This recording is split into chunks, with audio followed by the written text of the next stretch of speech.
Bienvenidos al podcast de economía e inversiones de Upside Capital. Revisaremos el rendimiento del mercado en Chile y el mundo y las principales noticias económicas y financieras que marcan la jornada. Muy buenos días, ¿cómo están ustedes? Lunes 31 de julio de 2023, soy Ramiro Galeano, fundador de Upside Capital. Les doy la bienvenida a otra edición más de mercados en Upside Capital. Los consejeros del Banco Central deciden rebajar la tasa de política monetaria en 100 puntos base desde el 11.25%, donde se encontró desde noviembre de 2022 hasta el viernes pasado, al 10.25%, es decir, una caída de 100 puntos base, en línea con lo que esperaba el mercado, cuyas expectativas estaban situadas en una caída entre 75 y 100 puntos base. Lo que sorprende finalmente a través del comunicado del Banco Central post reunión y también a través de algunas declaraciones de Rosana Costa, la presidenta del Banco Central, es que finalmente ven que ciertas variables económicas se mantienen, pero entre ellas la inflación en general tiene perspectivas un poco más bajistas. Recordemos que el último informe de política monetaria proyectaba una inflación a diciembre de este año del 4.2%, al igual que la última encuesta de expectativa económica realizada por el Banco Central a principios del mes de julio. Ante esta visión de una inflación con una caída un poco más pronunciada, por supuesto se abre el escenario para que el Banco Central rebaje la tasa de política monetaria con mayor rapidez de lo que el mercado espera, probablemente en rangos de 100 puntos base en las próximas 3 reuniones que tiene antes de fin de año, para ubicarla entre el 7.75 y el 7.25%, en ese rango aproximadamente a finales de este año. Todo esto en un contexto donde, recordemos, se está cumpliendo la meta del Banco Central, que es mantener las expectativas inflacionarias a 24 meses plazo, a 2 años, ancladas en el 3%, según lo mostrado por la última encuesta de expectativa económica y la última encuesta de operadores financieros. Son dos entonces los factores relevantes. Lo primero es la caída de 100 puntos base y lo segundo es el sesgo más expansivo del comunicado y de, por supuesto, las declaraciones también de la presidenta del Banco Central, Rosana Costa. En ese contexto, vamos inmediatamente a el efecto que esto produce en los activos locales. En primera instancia, en renta fija, claramente una caída en la tasa de política monetaria, como sabemos, produce un mayor valor en los bonos del mercado local. La relación es siempre inversa. Cuando cae la tasa de política monetaria, viene un mayor valor en la renta fija. Y comenzando ya este proceso de caída de tasa de política monetaria, es probable que tengamos los próximos 12 a 24 meses bastante positivos para la renta fija local. Recordamos nuestra recomendación de inversión al respecto. Nuestro fondo base Itaú Dinámico ya con un retorno superior al 4.5% hasta antes de que se anunciara esta caída de tasa de política monetaria, y también por parte de Principal las carteras de conservación de capital a 18 y 36 meses plazo. Para inversiones más cortas a 6 meses plazo aún, los retornos de fondos money market como Itaú Performance o cartera de conservación de capital a 6 meses de Principal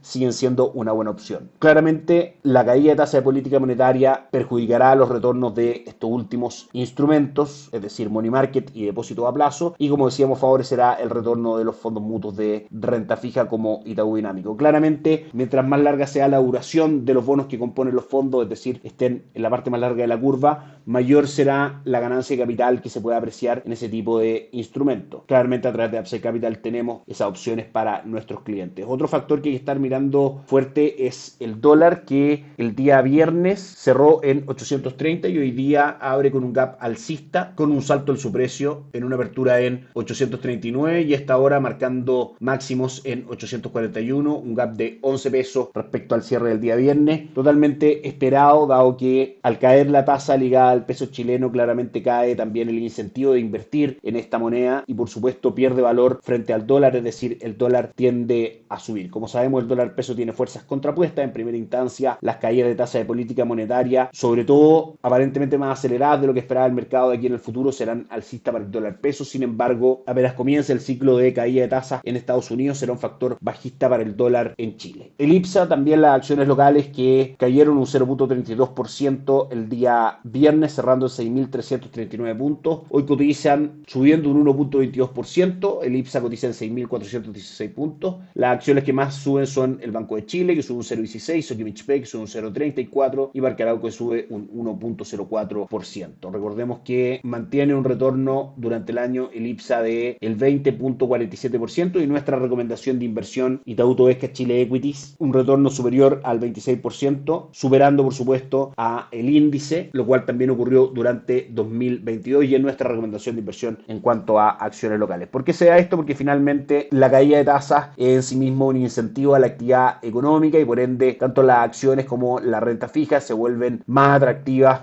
para los inversionistas, en el contexto donde también, como decíamos, esta caída de tasa de política monetaria provocará una caída también en los retornos de depósito a plazo. Dólar peso muestra como siguiente resistencia o techo 851. Vamos a ver si es que este impulso alcista alcanza a llevar al dólar a esas cotizaciones. Si nos vamos a mirar ya a mercados más globales, las cotizaciones del cobre son bastante positivas el día de hoy, un 2.18% sobre el cobre cotizando en $4 por libra de cobre. Lo normal sería que el dólar en este contexto tendiera a caer, sin embargo el mercado local enfoca su atención solamente en lo que fue esta caída de tasa de política monetaria. El cobre rompe una resistencia en 3.95 y tiene como próximo objetivo primero superar obviamente los $4 por libra de cobre, luego 4.13 y 4.20 son los niveles inmediatos que marca el cobre al alza en sus cotizaciones, por lo que podemos revisar a través de su análisis técnico de su gráfico de cotizaciones. El upside del cobre impulsado principalmente por la lectura de PMI manufacturero que conocimos ayer a las 21:30 horas hora de Chile desde China, el mayor consumidor de cobre, que marcó 49.3 puntos por debajo de zona de expansión, es decir, en zona de contracción, pero por sobre lo que el mercado esperaba, que eran 49.2 puntos, es decir, este indicador muestra que la actividad manufacturera está mejor de lo que el mercado esperaba y claramente automáticamente el mercado, al ver esta cifra, tiende a internalizar en los precios una mayor demanda por cobre y el precio del metal rojo tiende a subir. Por último, la última noticia importante para Chile durante esta semana, aparte por supuesto del ajuste de los activos locales durante la semana, dado esta decisión del Banco Central que ya comentamos, es la publicación del IMASEC, del índice mensual de actividad económica correspondiente al mes de mayo, que se dará a conocer el día de mañana y que por supuesto estaremos comentando. El día viernes fue un buen día para Wall Street. Dow Jones subió un 0.5%, S&P 500 un 0.99% y Nasdaq un 1.9% en una semana que fue bastante noticiosa, dado que la Reserva Federal subió la tasa a 25 puntos base, su tasa de política monetaria, y puso en duda una nueva alza de aquí a fin de año, condicionada a los movimientos de precio y a las cifras macroeconómicas que Estados Unidos mostrara. Y en ese caso, recordemos que el indicador favorito de la Reserva Federal para el seguimiento de los precios, el índice PCE de precios de gasto en consumo, marcó en su medición anual